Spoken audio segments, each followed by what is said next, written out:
Et quand on s'acharne, j'ai toujours vu, on a la victoire. Mais acharne-toi, jusqu'au bout, lutte, allez, yallah.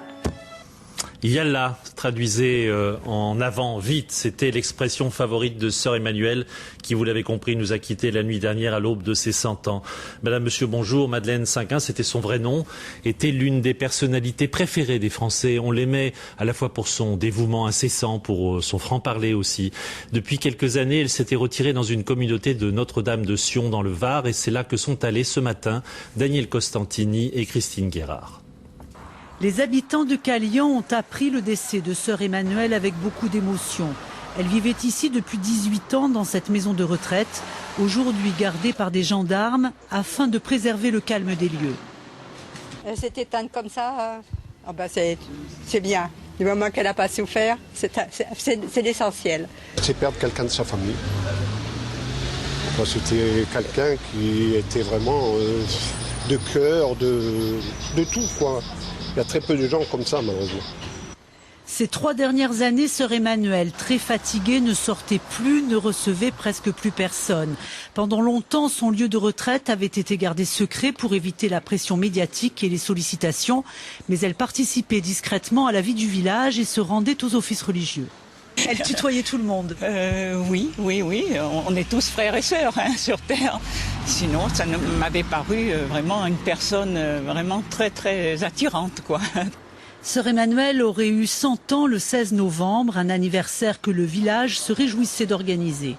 Nous, ce qu'on voulait, c'était venir lui faire un cadeau, partager un gâteau, lui faire une grosse bise, mais sans photo, sans surajouter, et si son état, bien sûr, le permettait. Ces obsèques devraient se dérouler à Calian même. C'est dans ce petit cimetière de campagne que sœur Emmanuelle trouvera sa dernière demeure. Sœur Emmanuelle était née en Belgique le 16 novembre 1908. Elle a consacré une partie de sa vie aux enfants pour construire des dispensaires ou des écoles. Et à l'âge où d'autres prennent leur retraite, elle est partie en Égypte pour partager la vie des plus pauvres avant d'être rappelée en France. Sylvie Pinatel. Le combat de sœur Emmanuelle, c'est l'histoire d'une petite fille de 6 ans qui a vu son père se noyer. À cause de ce drame fondateur, elle a choisi d'aimer celui qui ne peut pas mourir, Dieu, et de se battre pour celui dont la souffrance est la plus insupportable, l'enfant. L'enfant, c'est quelque chose d'extraordinaire. Il y a quelque chose dans l'enfant qui fait qu'on se penche. Regarde, un enfant passe, même n'importe où. Un petit enfant passe. Mais tout le monde regarde ce petit. Tout le monde lui sourit. Tu vois l'enfant. En fait, c'est à l'âge de la retraite que l'action de sœur Emmanuelle est née aux yeux du monde. Après avoir enseigné pendant 40 ans en Tunisie, en Turquie et en Égypte, sa supérieure l'autorise à partager la vie des chiffonniers du Caire. En 1971, elle s'installe ici, dans 4 mètres carrés sans eau et sans électricité, et combat pendant plus de 20 ans les fléaux qui sèment la mort. Elle y fait construire des dispensaires et des écoles. C'est là, en 1976, qu'elle rencontre sœur Sarah, celle qui va prendre sa relève en Égypte. Il y a tant à faire ailleurs. Sœur Emmanuelle parcourt le monde et monte aux tribunes, secouer les consciences et réclamer de l'argent. J'ai gueulé. J'ai dit, vous allez laisser mourir 7000 enfants. Comme ça. En 1980, elle crée son association Asmae pour développer son action dans d'autres pays de misère, avec toujours ce même principe, aider, c'est faire ensemble. Ça, je refuse absolument de leur construire des maisons sans qu'ils y participent. C'est anti-éducatif, ça. Il faut que chacun vienne aider pour bâtir sa petite maison. En 1993, à la demande de ses supérieurs, elle rentre définitivement en France à contre-cœur. Seigneur, aide chacun de ceux que j'ai rencontrés. Elle a 85 ans, mais poursuit le combat pour les sans-abri, les mères seules et pour les drames d'ailleurs. Toujours prête à partir pour apaiser la douleur d'un enfant. Et moi, je suis prête même à partir là-bas si je suis utile.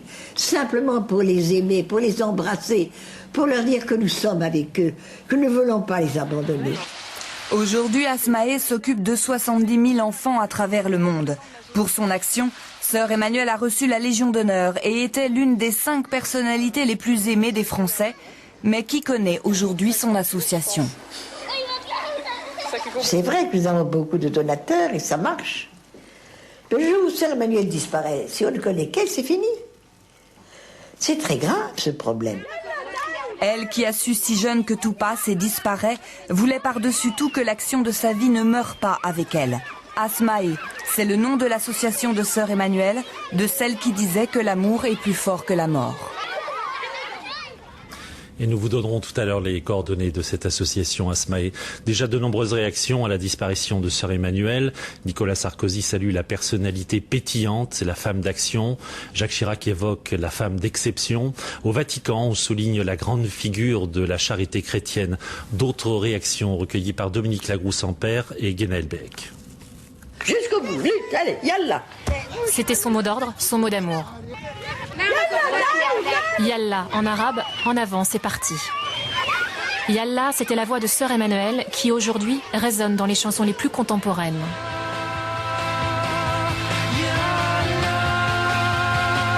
Le chanteur Calogero en a fait le titre de sa chanson il y a 5 ans.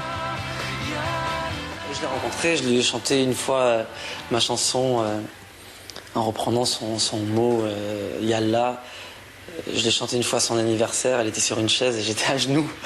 Et elle aimait beaucoup la chanson, mais c'est pas trop fort, hein, pas trop fort parce que j'ai tendance à la chanter un peu forte. Sœur Emmanuelle aimait les autres, elle recevait autant en retour. Je l'ai vue pour la dernière fois mercredi dernier, donc il y a quelques jours, et je l'ai trouvée égale à elle-même. Bien sûr, très fatiguée, parfois un peu lasse, mais avec toujours le même éclat dans les yeux, toujours la même envie de rire, toujours l'envie de témoigner jusqu'au dernier souffle. Moi, j'ai pensé parallèle entre Sœur Emmanuelle et l'abbé Pierre. Je les avais vus ensemble, à la fois capables de rire, de se houspiller, de chercher l'un et l'autre à pouvoir convaincre le plus largement possible. Elle va beaucoup nous manquer, mais comme elle est certainement au paradis, moi qui n'y crois pas, je saurais vers qui me tourner. Elle était la plus jeune, la plus belle, la plus obstinée des militantes. Je l'ai respiré. Sœur Emmanuelle est partie ce matin, discrètement, avouant avoir peur de la souffrance, mais avec l'espoir, ce sont ses mots, de partir vers Dieu comme une fusée. C'est vrai que Sœur Emmanuelle était un sacré personnage, comme on dit. Elle n'avait peur de personne et personne ne l'impressionnait. On peut dire que son franc-parler l'a rendue populaire. Sylvie Pinatel a réuni quelques-uns de ses passages, notamment sur les plateaux de télévision. En 1988, Sœur Emmanuelle descend les marches de la Haie d'honneur. Le public est debout. Elle a quitté un instant ses bidonvilles du Caire, où elle vit alors depuis déjà 17 ans, pour venir à Paris réclamer non pas la charité, mais la justice. Ma sœur, qu'est-ce qui vous a poussé à vivre au milieu de cette misère, cette pauvreté, là-bas? La révolte. La révolte, c'est sans aucun doute le trait de caractère qui la définissait le mieux et comment l'exprimer au plus grand nombre, sinon auprès des médias. Elle l'a très vite compris. Je ne peux pas débarquer sur des journalistes et des photographes. Alors, bonjour messieurs. Bonjour. On se serre la main. Bonjour. Comment allez-vous? Mais elle n'acceptait d'aller sur les plateaux de télévision que si on lui permettait de faire passer ses messages. Ce dont j'ai besoin, ce ne sont pas de livres, c'est d'argent, mon cher Patrick. Ah bah vous êtes toujours, partout où vous allez, c'est toujours en demandant de l'argent. Écoutez, enfin moi je demande 1 million, si le temps qu'on y est. Un petit million. Faites pas dans le détail. Oui. Ah, c'est bien. C'est avec cette liberté de ton et d'esprit, à distiller toujours sa vérité sans détour, que Sœur Emmanuelle a mis le monde dans sa poche. À Paris, tu respires la fraternité, allez vas-y voir. Non, je crois que c'est un mot, c'est uniquement la devise. Liberté, égalité, fraternité. Ah oui, ça c'est sur les monuments, hein. C'est sur la pierre. Oui, vas-y voir. As-tu et à toi avec tout le monde, comme une femme pressée, sans embâge ni superflu, parce qu'elle connaît l'urgence et la mort. Du thé, du café? Du thé, s'il te plaît. Du thé, s'il te plaît. On se tutoie toujours, hein? Enfin, vous tutoyez tout le monde, hein? Non, mais c'est parce que, tu vois, moi, j'ai vécu au moins 30 ans dans des pays où tout le monde se tutoie. La langue arabe est une langue où il n'y a pas de vous. Moi, je parle marocain. Et lui, il parle marocain. Mais on ne peut pas se comprendre tout. Alors, il y a des similitudes. Ah oui, il y a des similitudes. Alhamdoulilah. Alhamdoulilah. Naturellement, Nashkar Rabena. Alors, Sœur Emmanuelle, tu déchires. C'est un peu ça, sœur Emmanuelle. Elle a tout déchiré pour faire bouger les lignes, secouer les convenances et repousser toujours plus loin les frontières du possible. Il faut croire qu'on y arrivera. Il faut s'acharner, Patrick. Et quand on s'acharne, j'ai toujours vu, on a la victoire. Mais acharne-toi, jusqu'au bout. Lutte, allez, yallah. Merci beaucoup, sœur Emmanuelle. Voilà, ce fameux Yallah, son franc-parler bien sûr va nous manquer. Et puis on retiendra aussi de sœur Emmanuelle cette frêle silhouette dans les bidonvilles du Caire au milieu des chiffonniers. Sa vocation avait débuté très tôt, c'était en 1931, l'année de ses vœux. Et tout de suite après, elle avait quitté l'Europe pour aller enseigner dans les missions des pays de la Méditerranée. Élise Le Guével. Voici le visage le plus célèbre de sœur Emmanuelle, au service des plus pauvres. Et pourtant, ce n'est qu'à un âge tardif, 63 ans, qu'elle décide de s'installer ici, dans un bidonville. Qui était la femme avant la vocation? Quel sentier l'a amenée jusque-là? Madeleine Cinquin née à Bruxelles en 1908, un père pas forcément pratiquant, une famille bourgeoise, une musique favorite, celle d'Edith Piaf. Je m'amusais beaucoup, on s'amusait beaucoup, on riait énormément. J'ai pas voulu aller au bal parce que je me disais que le bal allait un peu trop me saisir. Mais je dansais, bien sûr. Elle raconte qu'elle fumait, vous vous rendez compte, à l'époque, c'est pas comme aujourd'hui, hein, elle fumait en cachette, et puis elle regardait les garçons comme ça, et bon, sans que cela prête à conséquence, bien sûr, à l'époque, c'était pas du tout envisageable. Pourtant, derrière la légèreté, une faille. À 6 ans, la petite fille voit son père se noyer sous ses yeux, un drame qui va nourrir sa vocation. Je crois que précisément, finalement, pourquoi j'ai choisi d'abandonner cette vie un peu frivole que j'avais, mais qui m'amusait, quoi. Je crois que c'est à cause de ce drame. Quelque chose s'est inscrit dans mon cœur, mais pour toujours. À 23 ans, Madeleine devient sœur Emmanuelle et enseigne les lettres à des jeunes filles de bonne famille en Turquie, puis en Tunisie. Elle attendra la retraite pour aller jusqu'au bout de sa démarche, au milieu et avec les plus pauvres.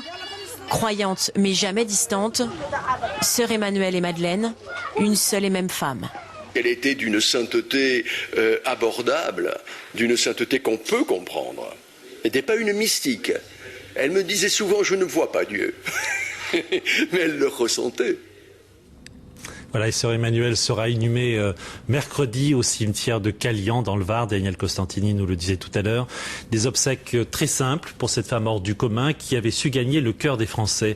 Sa disparition a suscité d'ailleurs une grande émotion, comme l'ont constaté Charles Moy et Mathieu Labéry. C'était dans les rues de Bordeaux ce matin. Sœur Emmanuelle était l'une des personnalités préférées des Français. Ce matin à Bordeaux, nombreux sont ceux qui, en apprenant la nouvelle, ont exprimé leur surprise, mais surtout leur peine. Pour moi, c'est une grande tristesse, parce que c'est quelqu'un qui a eu une action humanitaire importante, il me semble, et qui a été très discrète, très effacée. Et elle disait qu'elle attendait la mort avec sérénité. Et... Non, ça m'a vraiment beaucoup touchée. Ça fait comme quelqu'un d'éternel, j'ai grandi toujours avec... Depuis que je suis petite, c'est comme une image qui s'en va. Pour tous, sœur Emmanuelle était comme l'abbé Pierre, des religieux qui donnent du sens à la foi, un don de soi au service des autres et surtout des plus pauvres, une force qui vous accompagne dans la vie. Elle a toujours l'éclat dans le regard et dans l'œil qui donne espoir et donne envie d'avancer encore et encore. C'est une joie de vivre, c'est l'humanité incarnée. Toujours à cœur d'aimer les autres, de soutenir les autres, d'aider les gens, d'aider son prochain. Voilà. C'est quelqu'un qui marquera, vous pensez ? Qui marquera, exactement, comme l'abbé Pierre. On se demande qui va les remplacer. Parce que dans le monde actuel, je ne vois pas grand monde se préoccuper de leurs concitoyens. Les Français garderont aussi de sœur Emmanuelle le souvenir d'un sourire, d'amour et de bienveillance, et d'une foi qu'elle pratiquait sans la moindre concession. Voilà, je vous rappelle donc les coordonnées de l'association que sœur Emmanuelle avait fondée en 1980, donc pour venir en aide aux enfants dans le monde, www.asmae.org. Asmaï qui veut dire écoute. Et puis bien sûr nous lui rendrons aussi un hommage à la fin de ce journal. Un mot de la bourse avant d'évoquer à nouveau les derniers rebondissements de la crise financière. La bourse de Paris est en assez forte hausse à la mi-journée avec plus de 2%, plus 2% pour le CAC 40 à 3396 points. Alors cette crise financière, nous y revenons puisque 2 jours après l'annonce de la perte de 600 millions d'euros dans des opérations boursières pour la caisse d'épargne, les sanctions réclamées par l'ensemble de la classe politique sont tombées. Les 3 principaux dirigeants du groupe ont démissionné hier soir. Il ne faut pas oublier que la caisse d'épargne est la banque d'un Français sur 2. Réaction recueillie ce matin par Armel Hanou et Cédric Even. Réclamée, attendue, mais inédite, la démission hier des 2 principaux dirigeants de la Caisse d'épargne semble faire l'unanimité. Bonne chose déjà, qu'ils soient démissionnés déjà et qu'ils remboursent ce qu'ils doivent, c'est tout. C'est un peu léger que les gens jouent avec l'argent des autres. Si les patrons n'ont pas été à la hauteur, il vaut mieux qu'ils laissent la place à d'autres un peu plus compétents. Dans la crise financière actuelle, la banque a perdu 600 millions d'euros sur des placements risqués. Cette fois, pas de parachute doré, aucune indemnité pour les partants.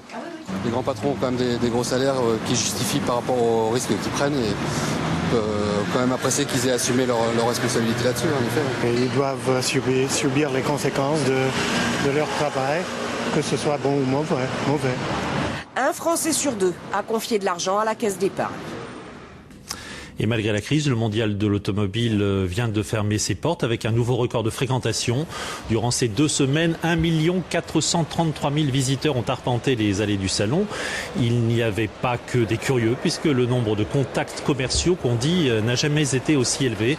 Un bilan positif dans un contexte économique pourtant difficile, vous le savez. Dans les magasins d'usine, la fréquentation ne se dément pas là non plus. Les produits de marque à prix déstocké attirent toujours le client, désireux de ne pas trop dépenser, mais sans pour autant renoncer à la qualité. Reportage à Troyes de Laurent Delsol et Henri Dreyfus. Ce magasin d'usine réunit plus d'une centaine de marques. Elles vendent leur collection de l'année dernière avec des rabais permanents de 30% minimum. Et faire des affaires, cela semble toujours nécessaire. Je viens toujours avec un budget limité. Et est-ce que votre budget est plus faible ou plus important qu'avant? C'est à peu près le même qu'avant. On achète principalement dans ce type de magasin d'usine. Oui. Vous dépensez moins dans les magasins plus classiques? Oui, on n'y va pratiquement pas. 7000 visiteurs viennent en moyenne tous les samedis. Et si depuis 1 an il y a un peu moins de clients, en revanche, ils dépensent plus qu'avant. Les gens viennent de loin. Ils ont dépensé de l'argent pour venir nous voir jusqu'ici. Donc forcément, ils arrivent, ils rentabilisent le voyage. Ils rhabillent toute la famille. Dans les marques comme ici, il faut avoir un peu d'argent. Quand ils viennent, c'est pour faire vraiment des achats. Ils font pas ils font des achats assez conséquents. Notre panier moyen augmente. En 15 ans d'existence, ce magasin d'usine a évolué. Les marques sont plus haut de gamme et les prix sont en rapport. Les prix sont moins chers ici, mais ceci dit, je trouve que ça a augmenté beaucoup. Aujourd'hui, la clientèle est principalement constituée de cadres qui dépensent d'une manière plus ciblée. On va plutôt acheter des marques, des produits de qualité, et puis laisser de côté les produits premier prix sur lesquels on a des doutes. Des doutes au niveau de la durée dans le temps. Au final, ici, le chiffre d'affaires est égal à celui de l'année dernière. Revenons sur cette crise économique. Cette semaine, nous verrons quelle est la situation chez certains de nos voisins européens. Et aujourd'hui, nous avons choisi la Belgique, qui a connu cette année sa plus forte inflation depuis 22 ans. Les déboires des principales banques du pays n'ont fait qu'accroître le malaise des Belges, déjà affectés par une grave crise politique. Reportage sur place de François Mazur et Gauthier Delobette. Une crise peut en cacher plusieurs autres. C'est le sentiment qui règne en Belgique. En quête de stabilité politique depuis juin 2007, les Belges déplorent cette année la plus forte inflation de la zone euro, juste après la Slovénie. Les prix ont augmenté de 5,5%. Ça se traduit par la fin de mois, on regarde un peu plus. Parce que tout augmente, sauf les salaires, donc il faut compter tous les mois. Et à l'image du ciel ce matin, le moral des Belges est sombre. Difficile d'y voir quelques couleurs, quand pour beaucoup, même quelques fleurs deviennent inabordables. Vous voyez, je suis passée devant, je n'ai pas acheté, parce que c'est trop cher. À la place des fleurs, je peux avoir un grand pain. Une crise économique, politique, mais aussi une crise bancaire sans précédent. La Belgique a perdu en Fortis sa principale institution financière. Un Belge sur 2 y est client et beaucoup avaient investi leurs économies dans cette banque qu'ils pensaient invulnérable. Sentiment que c'est quand même triste parce qu'il y en a beaucoup, il n'y a pas que moi. Et qu'on est tout le monde déprimé à cause de ça.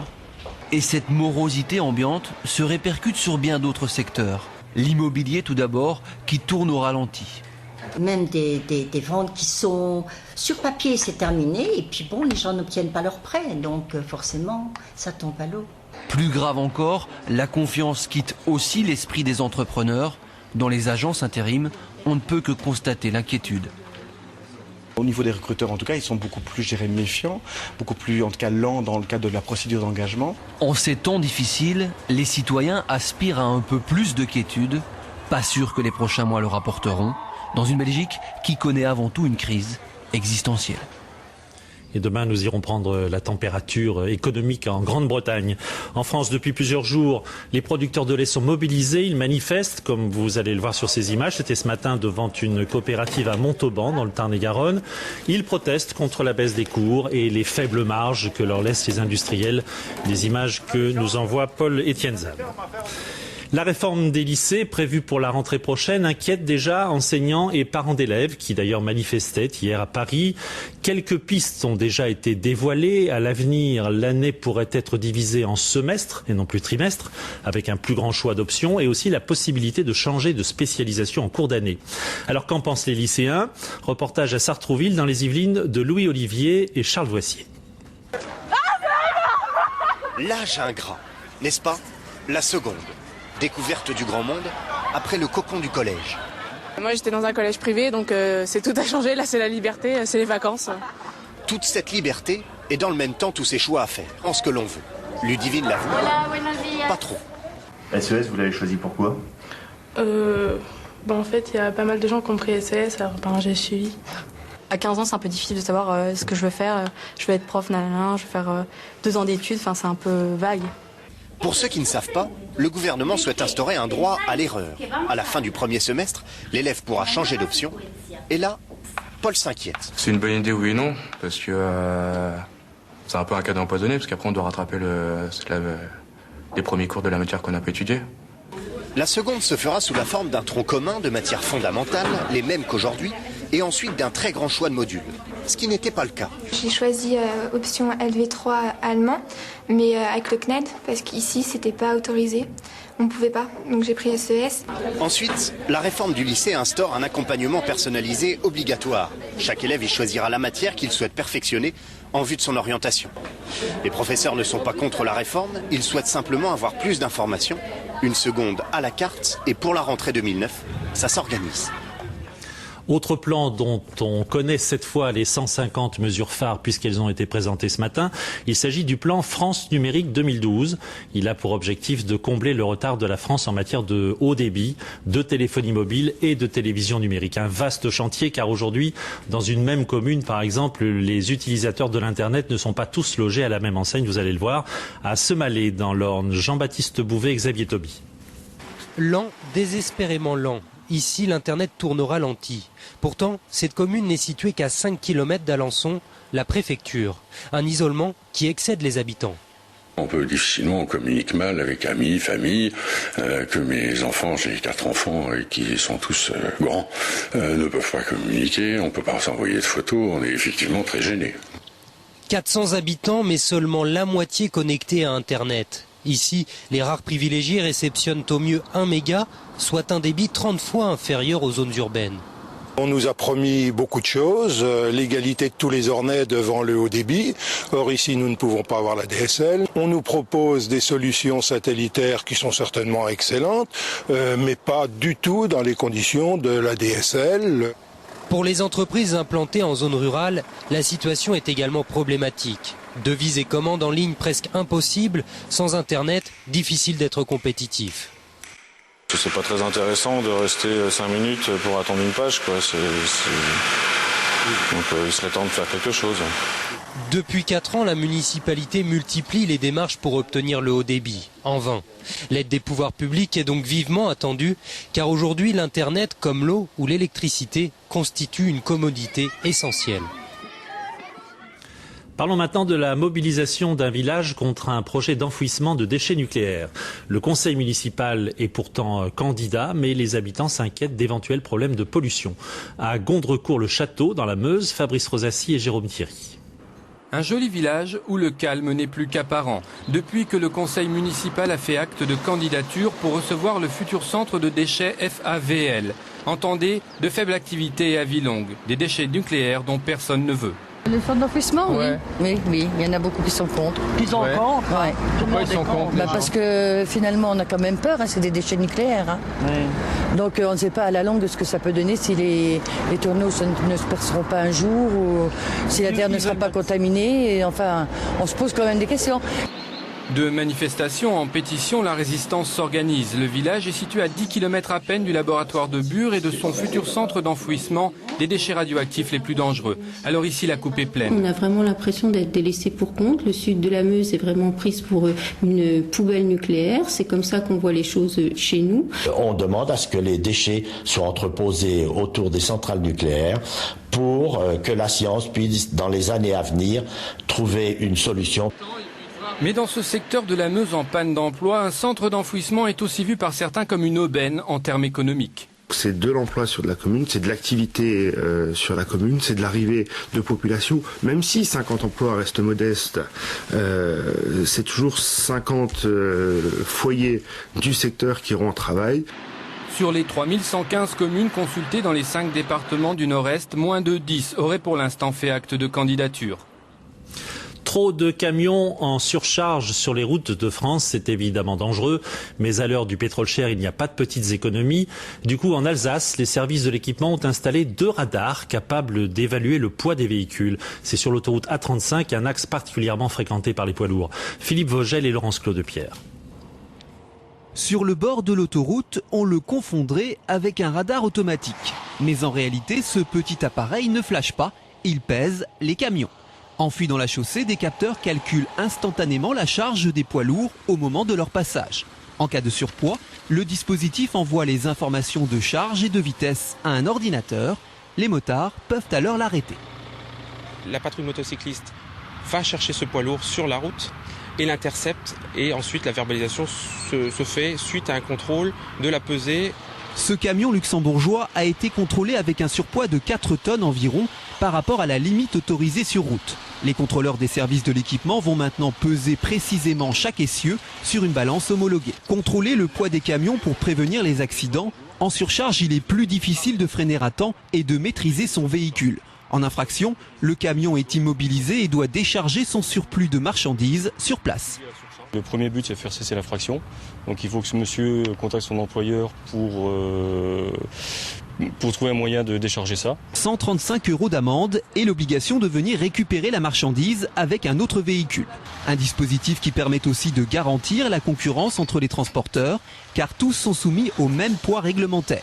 Certains ont tendance à charger un peu plus leurs camions pour limiter les déplacements. En Alsace, 2 stations de ce type ont été installées sur la 35, l'axe le plus fréquenté. Ici, 50 000 véhicules se croisent tous les jours.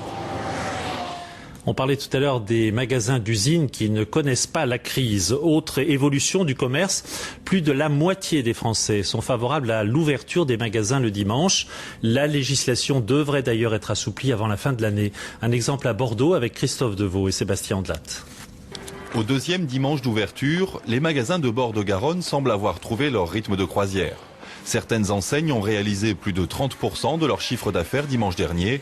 Hier, la tendance semblait se confirmer. Depuis dimanche dernier, on a pu constater une forte progression du chiffre d'affaires et on remarque en plus que les clients sont encore une fois au rendez-vous, donc ce n'est qu'un début, on devrait encore progresser en termes de chiffres. Du côté des clients, il y a 2 attitudes. Les flâneurs que la promenade a poussés jusque-là, ou les pressés de la semaine qui trouvent enfin le temps de faire les boutiques. Moi, j'avais pas prévu de venir ce matin et du coup, en se baladant, on voit des choses qui nous plaisent. Et puis, voilà. Donc peut-être qu'on va faire quelques achats. Moi, je trouve que c'est pas mal quand on n'a pas le temps en semaine. C'est votre cas? Oui, exactement. Donc je trouve ça assez sympathique. Le dimanche, les salariés sont payés double et ils récupéreront un jour en semaine. Dans l'ensemble, le nouveau rythme semble être bien accepté, surtout que les vendeurs toucheront en moyenne 200 € de plus à la fin du mois. C'est vrai que ça ne change rien pour moi personnellement, puisque j'ai pas forcément pour l'instant de vie de famille, donc c'est pas trop gênant. Ça me dérange pas. Bien sûr, je vois moins mon fils, mais après il y a des contreparties. Il y a des jours où je ne travaille pas et je profite davantage de lui. Donc, voilà. Les étudiants y trouvent leur compte. Travailler le dimanche leur permet de conserver du temps la semaine pour les cours. La solution du dimanche qui est payée double, ça fait beaucoup moins d'heures à effectuer pour un salaire qui est quand même bien agréable à la fin du mois. L'ouverture le dimanche a permis au Quai des Marques de décoller. Jusque-là, les enseignes situées en dehors du circuit commerçant du centre-ville peinaient à trouver leurs clients. Autre tendance en matière de consommation, le retour en force des légumes oubliés. Toujours en Gironde, une entreprise familiale ressuscite depuis une trentaine d'années déjà les topinambours, les crônes, les pourpiers ou encore la salicorne. Reportage à Sadirac de Servanadron et Sébastien Renouille. De la magie, il y en a déjà dans le lieu. Mais ce n'est rien à côté de ce qu'il recèle. Des museaux de lièvre, des amours en cage, des trompettes de la mort, des gratte-culs. Autant de noms que de variétés insolites. Toutes destinées à être mangées. Même ces plantes qu'on utilise de nos jours comme simple élément de décoration. Ce sont des amarantes qui produisent donc des graines, des milliers de petites graines. On va les faire cuire, ça va s'épaissir et on va pouvoir faire un potage, faire des desserts avec ou alors mélanger ça avec de la tomate et c'est très nutritif. Sur 18 hectares, plus de 1000 variétés, la plupart oubliées.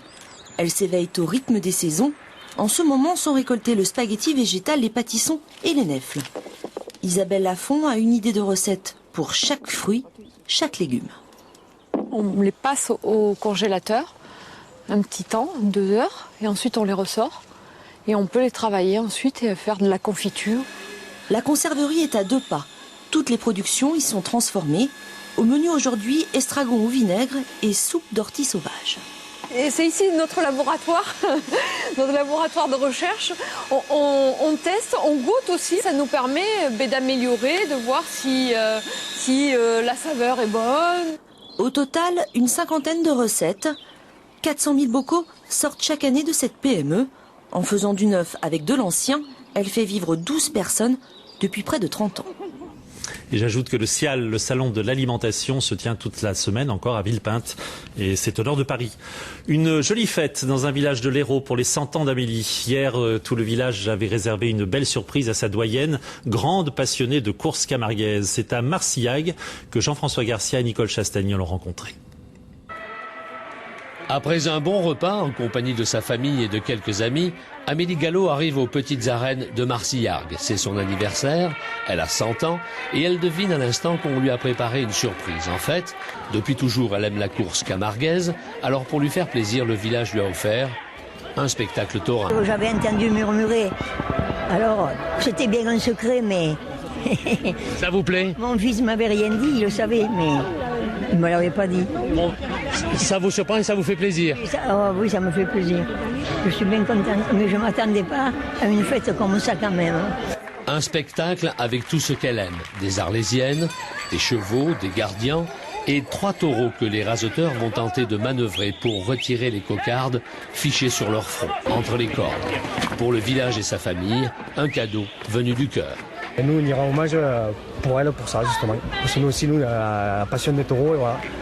C'est extraordinaire et en plus, c'est la tradition de chez nous. Donc, c'est un après-midi super pour notre mamie de Marcillac. Depuis toute petite, en fait, pour moi, les courses de taureaux, c'est avec Tata Amélie. Donc, j'ai 32 ans, donc ça fait 32 ans de souvenirs. Amélie, elle, n'a pas manqué une seule seconde de la fête au cours de cet après-midi, pas comme les autres, 100 ans et son village à ses côtés. Je vous propose aussi de découvrir tout au long de la semaine quelques bars typiques où l'on a envie de se réfugier lorsque les mauvais jours arrivent. Aujourd'hui, direction la Bretagne et le Mam Counifle. Traduisez la mère lapin. 4 générations s'y sont succédées. À Locmiquélic, Bruno Bois-Robert et Fanny Lothaire. Pour le promeneur, c'est un troquet qui ne paye pas de mine de prime abord. Mais il suffit de s'y laisser pousser par les vents de la rade de l'Orient pour y trouver la chaleur. Au Mamcounifle, tout respire l'air iodé. C'est l'histoire du lieu qui le veut, une histoire familiale ancrée dans la pêche. Encore parfois ici, on peut apprendre à ramander des filets ou plus simplement comme aujourd'hui à s'exercer au tarot ou au tricot. Vous piquez Vous passez le fil, vous tirez vers vous. En maîtresse de cérémonie, Marie-Odile. Depuis 81, je tricote, c'est pour mon plaisir. Mon mari était marin et mère de famille de 4 enfants. Les mois étaient longs, je me suis mise à tricoter. Après, vous allez faire ça. J'apprends depuis aujourd'hui. Je suis novice. J'ai 3 petits-enfants, donc j'aimerais savoir tricoter pour eux. Ce partage des savoirs, c'est toute la philosophie du Mamkounifle. Mamkounifle en breton, c'est la mère lapin, un clin d'œil au surnom de lointains ancêtres créateurs du lieu, car ce bistrot est de famille depuis 4 générations et à chaque fois le capitaine est une femme. Au tour de Marika d'être à la barre, vaille que vaille. On veut tenir, on veut résister. Dans la famille, généralement les maris étaient pêcheurs. Et puis toutes les femmes, que ce soit ma grand-mère, mon arrière-grand-mère d'abord, ma mère, et puis moi maintenant, on a toujours tenu ce bar. Cette atmosphère bien particulière, Anaïk Bayard la raconte dans un livre, La Bretagne des Cafés Plus. Un peu de tendresse pour un après-midi pluvieux en bord de mer. Elle retrouve ici l'âme originelle des bistrots. C'est vraiment un lieu où on peut y passer une journée jusque dans la soirée. Et je dirais, tous les 3 heures, ça change de clientèle, ça change d'ambiance. Et on ne s'ennuie pas une seule seconde. Illustration de ces échanges, le soir, c'est au tour des danses bretonnes et irlandaises que se retrouvent les générations. La farandole, symbole du lien social qu'a su insuffler le Mamkounifle au fil du temps, car ici, les journées ont souvent besoin de durer un peu plus que 24 heures. Et demain, on ira boire une bistouille dans un estaminet d'1 heure. Alors, on était en Bretagne, la Bretagne, où Evelyne Delia nous annonce un peu de pluie cet après-midi, ainsi que sur le Cotentin. Beaucoup de nuages dans le sud-est, avec quelques averses dans le Jura et sur les Cévennes. Ailleurs, de belles éclaircies, surtout du Poitou au Pays Basque. Et puis, les températures remontent, elles sont très douces. 20 degrés cet après-midi à Nantes, à Reims, à Paris, à Dijon, 22 à Grenoble et 23 à Limoges et à Clermont, jusqu'à 24 degrés dans le sud-ouest, oui, et en Corse. Une douceur automnale qui nous a donné l'envie de parcourir les Cévennes pour profiter des couleurs et des senteurs des sous-bois. C'est un reportage de Jean-François Garcia et Jean Delguilis. Tranquillement, un petit sac en plastique à la main, il cherche des châtaignes dans l'épais tapis de feuilles mortes. Un promeneur comme on en rencontre beaucoup dans les bois cévenols ces jours-ci. Il est vrai que l'air y est pur et la forêt magnifique quand vient l'automne. Les journées grand air dans les Cévennes, c'est grandiose, c'est magnifique. Il y a toutes les couleurs qu'on veut, qu'on désire. Et je me requinque là. Chaque semaine, je viens faire ma journée de randonnée, de champignons, châtaignes, promenade. Marché donc pour une poêlée de marron, pas très gros cette année, à cause de la sécheresse, mais qu'importe. Tout ici soulage du fracas des villes. Alors on se balade et de hameau en hameau, au détour d'un virage, on découvre des produits uniques. Le fruit de l'arbre à pain, bien sûr, la châtaigne, la pomme rainette du Vigan ou bien l'oignon doux que l'on vient de récolter. Les produits du terroir, on prend, oui. Vous prenez quoi? Je prends des châtaignes, là, ou des marrons, des oignons, du fromage de chèvre. Et les oignons, vous en faites quoi? Je fais de la soupe à l'oignon. Des produits aux couleurs de ce pays que l'on vient souvent savourer à cette époque de l'année. Et il y en a une multitude, tous aussi goûteux les uns que les autres. L'automne, c'est la vie, c'est le produit, le terroir. Il n'y a pas plu, il n'y a pas trop de champignons, mais il y a quand même le gibier, les châtaignes, il y a quand même les produits, les vrais produits et les vraies valeurs que recherchent les gens aujourd'hui. La montagne cévenole qui ne peut laisser indifférent, surtout durant l'automne, avant que la neige et le froid ne lui dérobent ses couleurs. Et puis cette semaine, je vous propose aussi de partir à la découverte du département de la Moselle, avec une première étape à 2 pas de l'Allemagne et du Luxembourg, à Cirques-les-Bains, au pays, comme on dit, des 3 frontières. Fabrice Rosassi, Jean-Pierre Mabrassic et Jean-Loup Lallemand.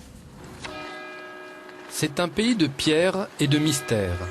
Des choses que l'on n'explique pas, comme le visage de ce Christ apparu sur un mur un matin d'hiver.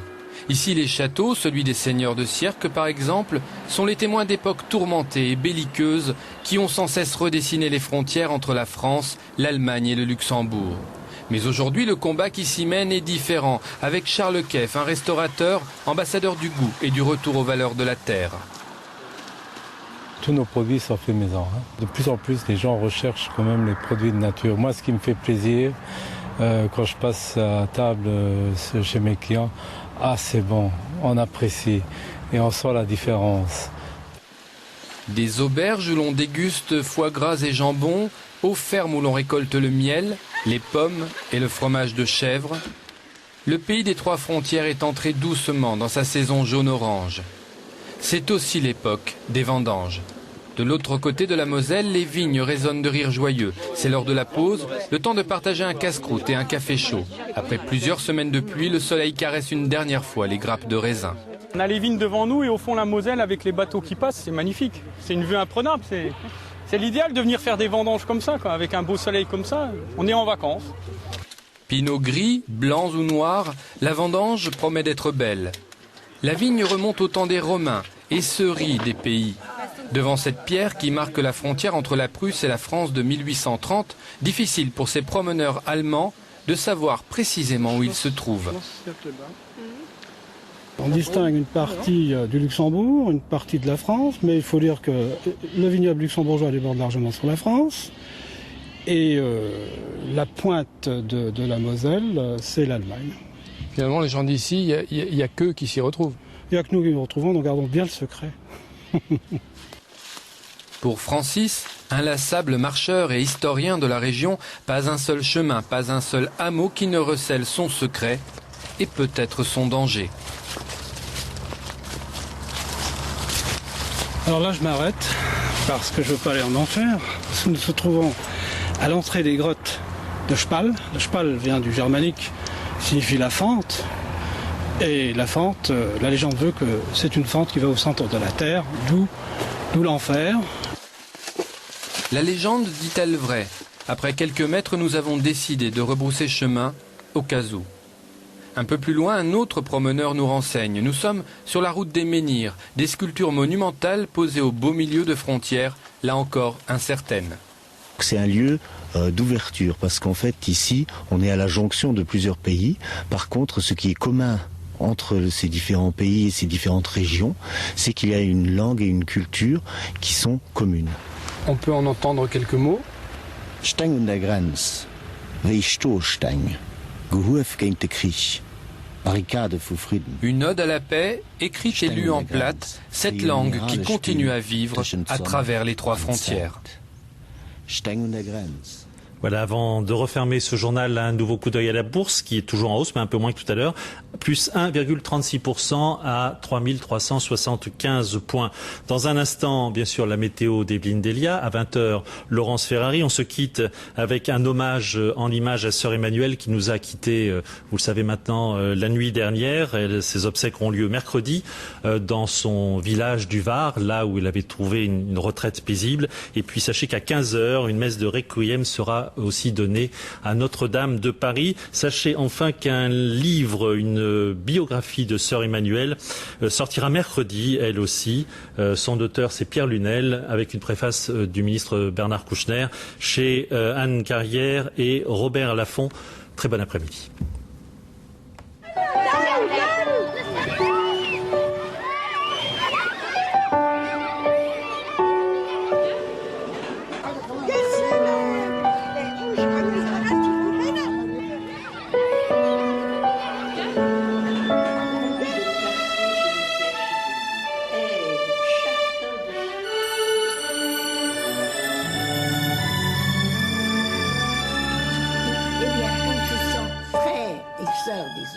C'est merveilleux.